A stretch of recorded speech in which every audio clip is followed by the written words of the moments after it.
So, but you don't have to worry about it getting into the engine because it stays in solution. I took and I mixed up a batch of potassium hydroxide, the same size piece of aluminum, hung it in there, and a couple of months later, I still had the aluminum.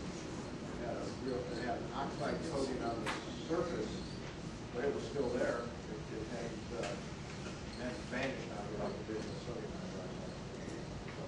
But it is caustic, and if you start working with some highly concentrated levels, it'll burn you. You want to be careful getting it out of yourself on small chunks. But in mild levels, it's used in soap. It's an ingredient in soap paint. What would the proportion be? How would you think to mix it proportion? Just by guessing it? Well, you use your ammeter, or you'll see a chart in your about the last or second last page or so. There's a chart that will show you percentages of the potassium, how much you need per gallon of water to reach a certain percentage. You might want to start out with a mild percentage, check your amperage, see what your cell is doing, and work your way up to where you want to be. And once you've done that, with the still you've built, then you've got to establish one. You can always add a little bit more. If you add a little too much, put water in it, a little bit down. So it's not that difficult. The first time it's experimentation, because your cell is going to be different than mine, it's going to be different from yours. Guys, why would you go buy one of these things off the internet? It's too easy to build one. Okay. Now, as we're going along into that, I know we're getting very close to our break time here, which you'll all be thankful for, I'm sure. What about the electrodes? What kind of metal are you going to use? And how are you going to make it? Wire wound. A lot of people are taking some type of plastic tube or whatever and just wrapping wire around something. You got a lot of electrode, but you know what? The key to this is surface area. How much surface area does a piece of wire have? Yeah, compared to the plate, it's diddly.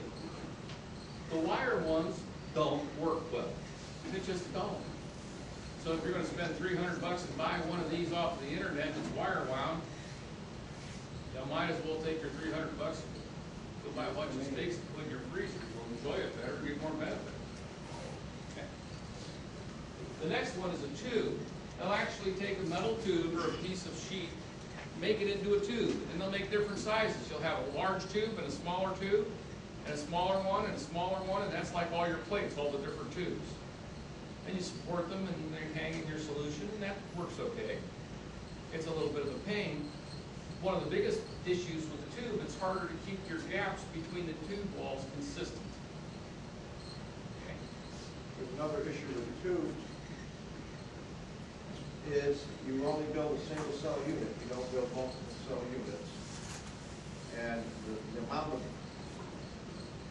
decreasing concentric tubes that you use,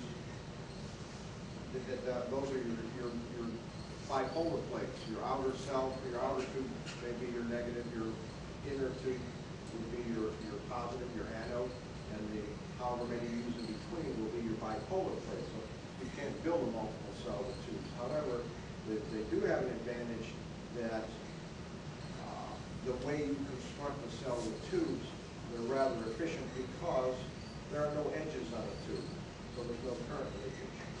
So that is the one advantage, and there are some people building tube systems that are getting very good results.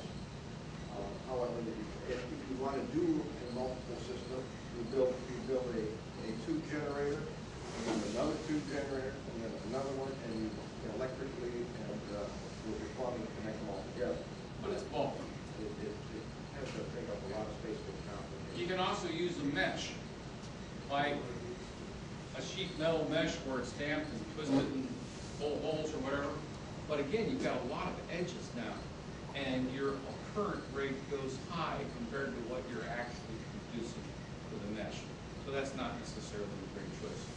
Now, we also have to consider materials, but I think we should consider materials after we get up and stretch and move around a little bit. So it seems like a good time to take a break. We'll come back from break, and we'll get back into this.